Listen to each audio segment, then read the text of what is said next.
मंगल मूर्ति सतगुरु मिलवै सर्वाधार।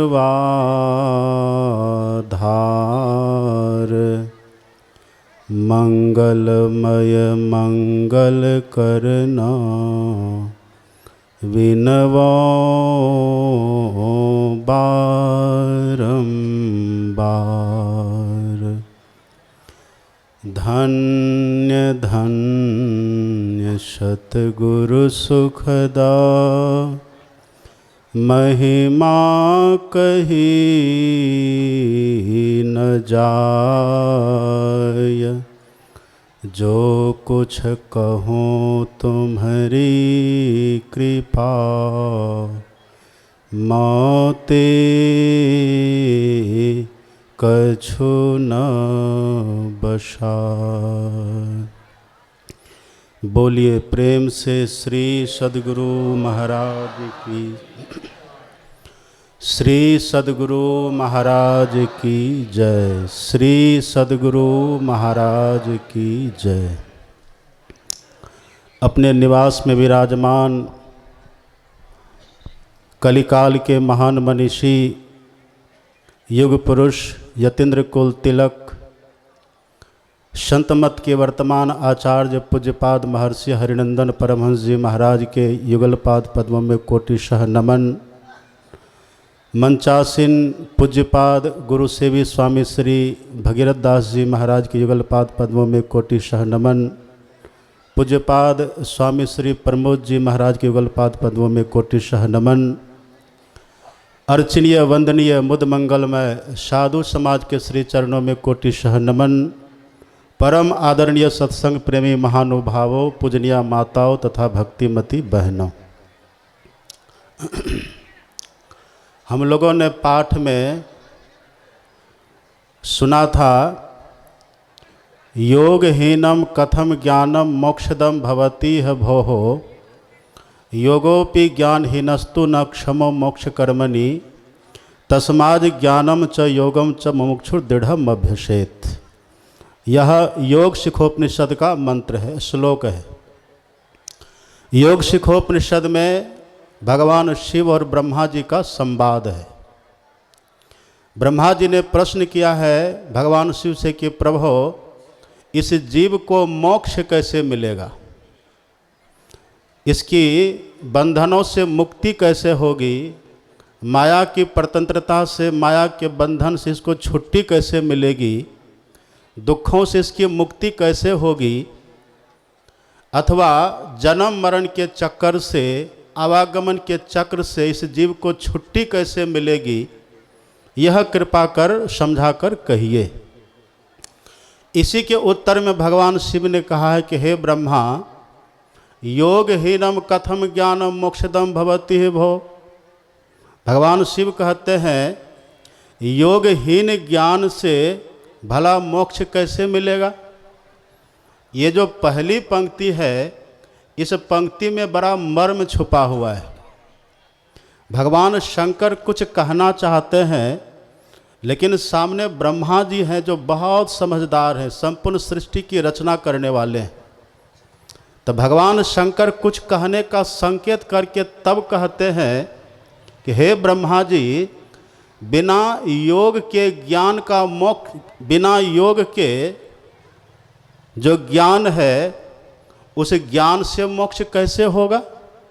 ये कहने का भाव भगवान शंकर ये कहना चाहते हैं कि मोक्ष जब भी मिलेगा तो ज्ञान से ही मिलेगा।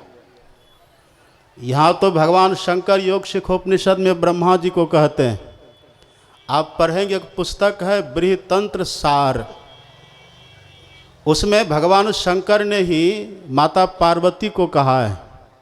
वहाँ बिल्कुल साफ करके, सुलझा करके, बिल्कुल समझने योग्य बना करके तब भगवान शंकर ने कहा। भगवान शंकर कहते हे देवी, ज्ञानान मोक्षमवाप्नोति तस्माद् ज्ञानम परात् परम। हे देवी, मोक्ष जब भी मिलेगा तो ज्ञान से मिलेगा। ये बात बिल्कुल निष्कर्ष है, ये बात बिल्कुल निचोड़ है कि हम सब की अर्थात जीवात्मा की मुक्ति जब भी होगी, जीवात्मा दुखों से जब भी छूटेगा, ये आवागमन के चक्र से जब भी मुक्त होगा, उसका मूल आधार होगा ज्ञान। ज्ञान से ही इसको मुक्ति मिलती है। इसी बात को खूब बढ़िया से भीतर में बैठा लेना, दृढ़ कर लेना है। अब बात दृढ़ कब होती है? एक की बात को मान करके रहेंगे तो मन में कुछ संदेह भी रह जाता है, लेकिन जब पंच परमेश्वर की बात होती है, कई महापुरुषों की बातें होती हैं, तब बात दृढ़ हो जाती है। यहाँ जो बात भगवान शंकर कहते हैं, ज्ञानान मोक्षमवाप्नोति तस्मात् ज्ञानम परात् परम, आप पढ़ेंगे रामचरितमानस को, एकदम हूबहू यही बात भगवान श्री राम ने लक्ष्मण जी से कही है। राम भगवान कहते हैं, धर्म ते विरति योग ते ज्ञाना, ज्ञान मोक्ष प्रद वेद बखाना। राम भगवान कहते हैं, धर्म से वैराग्य होता है और वैराग्य से योग करते हैं और योग से ज्ञान प्राप्त होता है, उसी ज्ञान से मोक्ष मिलता है। ये बात भगवान श्री राम कहते हैं। अब गीता को पढ़िएगा, गीता भगवान श्री कृष्ण का उपदेश है। भगवान श्री कृष्ण गीता में कहते हैं, गीता के 4था अध्याय आप पढ़ेंगे, वहाँ पर भगवान श्री कृष्ण कहते हैं, श्रद्धावान लभते ज्ञानम तत्परः संयतेन्द्रियः, ज्ञानम लब्ध्वा परांग शांतिम अचिरेनाधि गच्छति। भगवान कृष्ण कहते हैं अर्जुन से कि हे अर्जुन, जो श्रद्धावान पुरुष है और इंद्रियों के संयम में तत्पर है, ऐसे व्यक्ति को ज्ञान प्राप्त होता है और ज्ञानं लब्ध्वा परांग शांतिम, ज्ञान की प्राप्ति से, ज्ञान के उपलब्ध हो जाने से व्यक्ति को शीघ्र शांति मिलती है। अब शांति मिलना कहिए चाहे मुक्ति मिलना कहिए, एक ही बात है।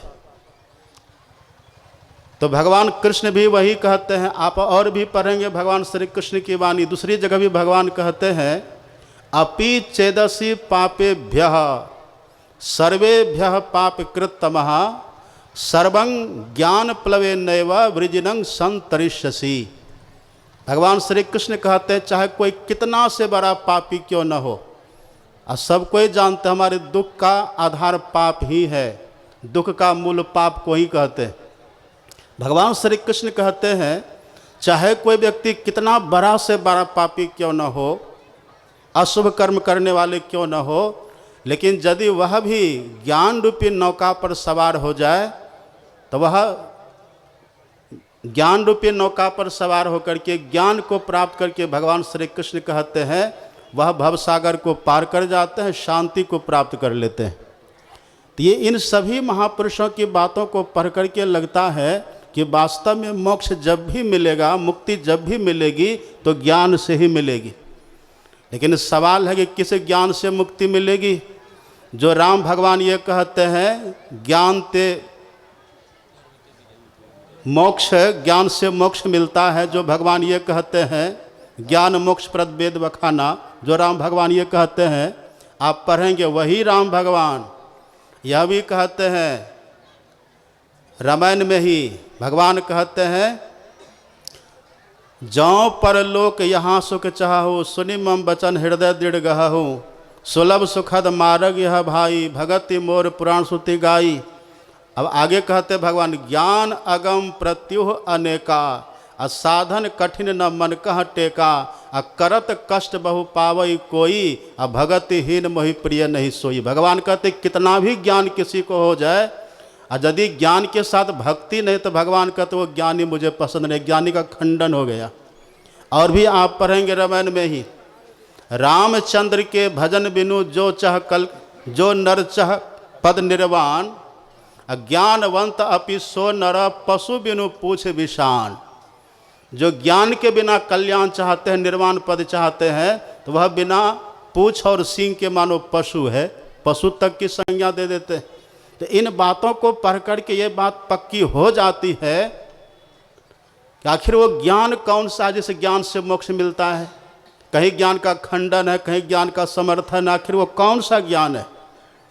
इसी के लिए भगवान शंकर ने आगे इसी योग शिखोपनिषद में कह दिया, आप पढ़ेंगे, कर्णधारम गुरुम प्राप्य तदवाक्यम प्लवदृढ़ अभ्यास वासना शक्त्या तरंती भव सागरम।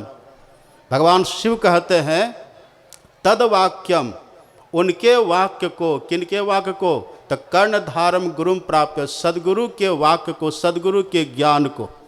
जो सदगुरु के ज्ञान को धारण करे, और सदगुरु जिस तरह से ज्ञान धारण करने के लिए कहे, क्या कहते हैं गुरु, गुरु का ज्ञान क्या है, गुरु का आदेश क्या है।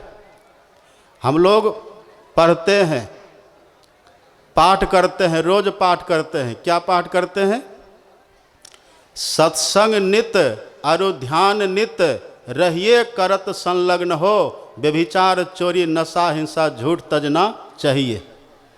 ये गुरु का ज्ञान है।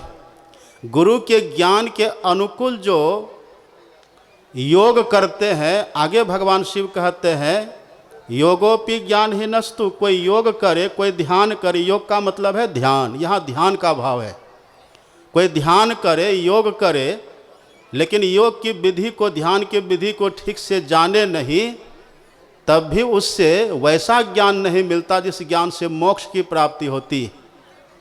इसलिए भगवान शिव कहते योग की भेद को, विधि को जान लेना चाहिए ढंग से। योग का भेद कौन बताएंगे, योग की विधि कौन बतलाते हैं, तो सदगुरु ही बतलाते हैं। इसलिए भगवान शिव कहते हैं कि सदगुरु के ज्ञान को, सदगुरु की योग विधि को जो बढ़िया से नौका की तरह पकड़ ले, अर्थात अभ्यास करे, उसको अपने जीवन में उतारे, अभ्यास करे, प्रयत्न करे, उस योग को अपने जीवन में उतारे। योग है क्या, इसकी बहुत परिभाषा नहीं है, अब बहुत तरह की बातें कहनी भी नहीं है। आप सत्संग योग के प्रथम 2 मंत्र को पढ़िए, उस दोनों मंत्र में संत मत के अनुकूल जो योग चाहिए, जिस ज्ञान से, जिस योग से ज्ञान मिलता है, उस सब योग की चर्चा उसी 2 मंत्र में है। पहला मंत्र में आप पढ़ते हैं बुद्धि योग, मानस योग और अग्नि की ज्योतियों का योग, और दूसरे मंत्र का सार है नाद योग। बस यही 4 योग को जो पकड़ लेते हैं और 4 योग को जो करने लग जाते हैं, वही वास्तव में योगी होते हैं। और उसी योगी को ऐसा ज्ञान मिलता है जिस ज्ञान से उसको मोक्ष की प्राप्ति होती है। लेकिन एक बात भगवान श्री कृष्ण ने और कह दिए, एक बात भगवान और कह देते हैं अर्जुन से कि हे अर्जुन, योगी तो बनो, योग तो करो, पर कैसे करो, तो भगवान कहते हैं श्रद्धावान यो माम, जो श्रद्धा के साथ योग करे, जो श्रद्धा के साथ भजन करे। योगिनाम अपि सर्वेषाम मद्गते नांतर आत्मना, भगवान कहते हैं योगी बनो, लेकिन योगियों में भी श्रद्धावान योगी बनो। श्रद्धावान योगी बन करके तब जो योग करते हैं उसको वो ज्ञान की प्राप्ति होती है। इसका भाव क्या है, मतलब हम सत्संग भी करें तो बहुत प्रेम के साथ करें, ये योग हो जाएगा। इसलिए राम भगवान कहते दूसरी रति मम कथा प्रसंगा, और मानस योग भी करें तो बहुत प्रेम के साथ करें, जप भी करें तो बहुत प्रेम के साथ करें। मंत्र तो जपते ही है, जप तो करते, लेकिन जैसे तैसे करेंगे तब वो योग नहीं होगा, उससे ज्ञान की प्राप्ति नहीं होगी। इसलिए तुलसीदास जी ने बहुत अच्छा लिखा है, पढ़ेंगे रामायण में, नाम सप्रेम जपत अनियासा, मंत्र को जपे, मंत्र को मन ही मन जपना मानस योग है, लेकिन कैसे जपे, तो तुलसीदास जी कहते नाम सप्रेम, जो प्रेम के साथ जपते हैं, नाम सप्रेम जपत अनियासा, अभगत हो ही मुद मंगलवासा। तो जप भी करें तो हम प्रेम के साथ करें, ये योग हो जाएगा। अब फिर ध्यान भी करें, मानस ध्यान भी करें तो बहुत प्रेम के साथ करें। हमारे गुरु महाराज जी लिखते हैं प्रेम प्रीति चित चौक लगाए, आसन प्रेम सुभग धरवाए, प्रेम डगर गुरु आनी बिठाए, प्रेम प्रेम जल पात्र मंगाए। जो प्रेम के साथ, इसका भाव है जो प्रेम के साथ गुरु महाराज का चिंतन करते हैं, उपकारी गुरु रूप को मानस ध्यान कर, जो प्रेम के साथ उनका ध्यान करते हैं। निहारो यारो गुरु मूर्ति की ओर, और गुरु मूर्ति सुरति बिच निरखो तब उर होते इजोर। कबीर साहब कहते गुरु मूर्ति गति चंद्रमा, सेवक नयन चकोर, अब पलक पलक निरखत रहे गुरु मूर्ति की ओर। जितना प्रेम चकोर को चंद्रमा से रहता है, उतना ही प्रेम जब किसी योगी को, साधक को अपने इष्ट से हो जाए तब उनका मानस ध्यान सफल सिद्ध होता है, वो योगी होता है, फिर उससे दिव्य ज्ञान प्रकट होता है। और अग्नि की ज्योति योग कहने का भाव है दृष्टि योग की साधना। दृष्टि योग की साधना भी जो बहुत प्रेम के साथ करे, बड़ी श्रद्धा के साथ करे, जिस काम में जिसको प्रेम होता है उससे उकताहट नहीं होती है, उससे मन उचटता नहीं है। और दृष्टि योग की साधना तो बड़े धैर्य के साथ करना पड़ता है। कबीर साहब कहते हैं 8 पहर सन्मुख लड़े, सोई बांधे बाना हो, अजीत चला भवसागर सोई सुरा मर्दाना हो। 8 पहर की मार बिना तलवार की, चुके सो नाही ठाव लड़ाई धार की, उन्हीं से बने सिपाही लाग का, अरे हारे पलटू परे दाग पर दाग पंथ बैराग का। तो जो बहुत समय लगा करके दृष्टि योग की साधना करते हैं तब उनको सफलता मिलती है, और समय वे लगाते जिनको इसमें बहुत प्रेम होता। तो प्रेम इसमें भी चाहिए।